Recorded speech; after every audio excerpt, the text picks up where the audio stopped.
any object, and any object that's been underwater for any length of time in the ocean is going to absorb salts from the seawater, chlorides.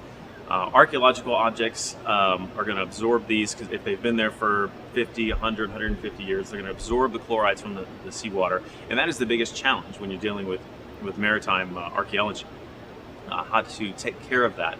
The salts are very damaging if they are allowed to crystallize or dry out. And so what you do with any artifact from the ocean is you keep it wet. The Hunley was no different.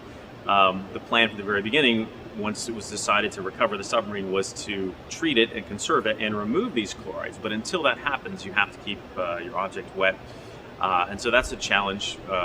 In addition, iron objects that sit offshore, of course, become concreted. It's a combination of corrosion products, material that's swirling around the artifact as it sits on the seafloor or while it's buried, and then sea life that colonizes the object as it sits there offshore. Barnacles, tube worms, oyster shells, things like that. That all forms to make this concrete-like layer on the surface that we call concretion. And it's actually a good thing because it helps reduce the amount of oxygen that can access the surface. In fact, it seals it up in many cases. And so that is left in place while recovering an artifact like this. Only later, when you're in treatment, would you remove that.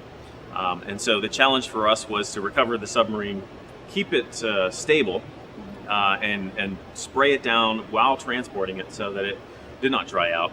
And then it was brought to our lab, it was put in the treatment tank, which was filled with tap water at first, and then later on we've added chemicals to help remove the chlorides.